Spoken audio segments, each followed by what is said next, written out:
Oh, the future of the specky, where will it go?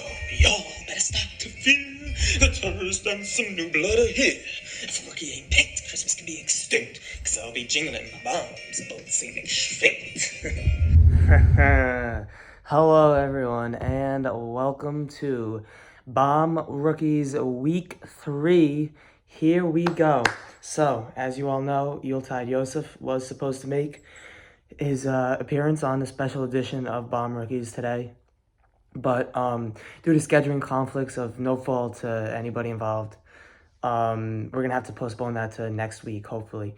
Not sure if that'll be taking place on Terrorist Tuesday or Terrorist Thursday yet, but it will be one of the great Terrorist days we are given to in the week, and we will take advantage of them. So plan for that Terrorist Tuesday, possibly Terrorist Thursday, as I said, depending on the week. But so that means that today we are going to get into our very first lesson episode, which will be a 9-minute, 11-second deep dive into a rookie-related topic. And the topic this week to get us started is basically what the rookies need to know about the Spectacular. I'm just going to do a quick overview of the Spectacular, its history, what it's all about, some basics.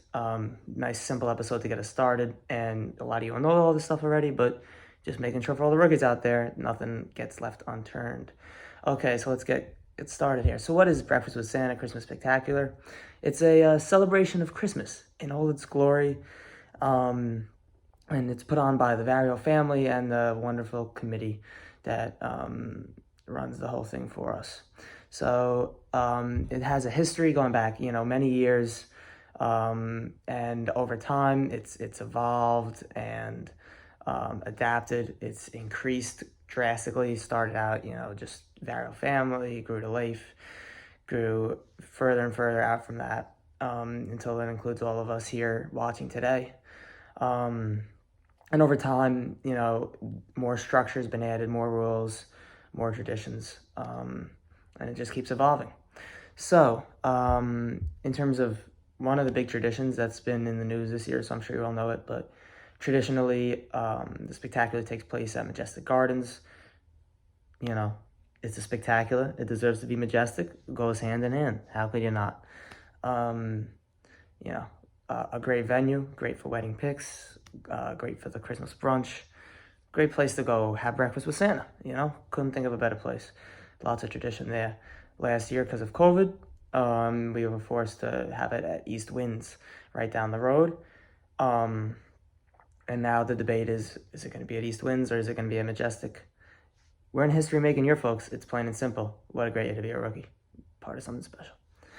All right, so in terms of the format of the Spectacular, and specifically as it relates to rookies, some relevant stuff, you get 5 draft picks. So these members, 5 people are drafted by the committee. A very strict and, formal process that they go through. Think of like the college football playoff committee as a good analogy of what type of work the committee's doing. That being said, there's obviously more than 5 people that would like to attend. They are all invited and encouraged to attend. They just have to pay their own way, and they don't get the status of being a draftee. But that being said, for somebody that has yet to be drafted, very difficult to get drafted right away. It's a great way to get your foot in the door. It's the college experience that Coach was talking about. So that's a great way for a rookie to get involved. Just come as in a non-draftee invite and pay your way, learn from the vets, learn about the Spectacular, and get ready to get drafted next year. That being said, doesn't mean you shouldn't try to get drafted this year. So what criteria are the committee looking at in terms of for when you're getting drafted? And, the main thing is your 3-year slate, which is, based off the performance grade you are given at the Spectacular. And this is given to everybody that attends, not just draftees.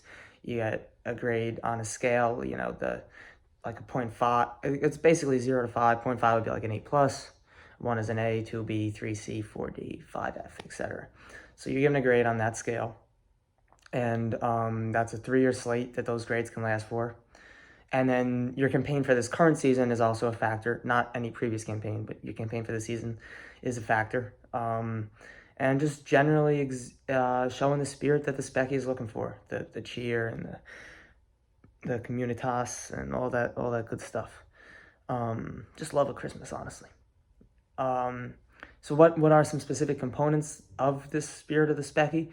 Well, you can divide it into, probably four main categories. You have gluttony. After all, this is a breakfast. I mean, we're there to eat. And let me tell you, when we eat, so make sure you got some glutton inside you that you can bring out for the Specky. Cheer. I mean, quite possibly the most important component. This is just huge. Like, this is all about Christmas. This is the Christmas spectacular. Christmas cheer. That's what it's all about. That's the key. Originality is big in terms of who is your personality going to be. Make it original, make it something to you. And consistency. Do you show up? Do you stay active on the Twitter? Do you put out content? Are you there in and out every year? Are you somebody the committee and the spectacular community can count on? We've also had themes for the spectacular. A few years ago we had the year of inclusion. Had our first, non-white member, Mike Johnson, Merry Magic Mike. Last year was the year of togetherness.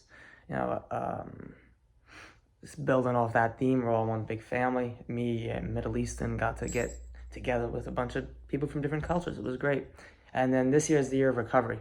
So what is the year of recovery? I suggest you go to the League Lineup website, run by King Kringle himself, and check that out. But taking off that, your recovery is basically after 2 years of being stripped of everything we hold dear, recovery of the freedom to spread joy, love, and Christmas cheer.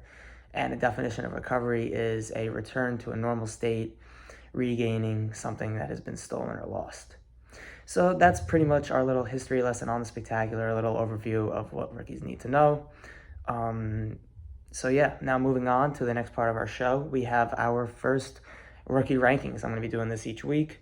And any rookie that has at all mentioned a campaign is eligible for these rankings. And it's not like your power rankings. It's more like just being ranked is a complete honor, and just trying to get the rookies to show where they are in comparison to each other, and trying to boost everybody up. That's what these are all about. So coming in at number 1, believe it or not, I have Mistletoe Matt. Yes, a bit of a shocker, but I took a look. Joe has the great slate from last year, but unfortunately his campaign doesn't factor in for this year. And even though he technically did start his campaign, he has yet to really get it fully going. So Mistletoe Matt, in my opinion, has the best campaign going so far. So I have to give him the current edge. I looked at it. Joe had, very solid B performance last year, but it is not unprecedented for somebody to get in over somebody with that type of performance. Rob had a 2.25, didn't really campaign. He also had the worst years on the slate, but it's a toss-up. They're both doing great. I think both could be picked, but real toss-up. So that's the rookie ranks for this week. And now just wrap it up quick, get to the theme song so we can finish at 9:11 here. There was no jingle bombing this week. Nobody did anything so noteworthy as to warrant that. So there's still a jingle bombing on the table. Matt earned it for making the special edition show. That's still in the works. So special edition to meet Yoltai Yosef next week. Rookies, please feel free to ask for any specific topics to be covered. And so let's get going. Boom, boom, ho, ho, the future of the Specky, where will it go? Y'all better start to feel the thirst and some new blood are here. If a rookie ain't picked, Christmas can be extinct, 'cause I'll be jingling my bomb.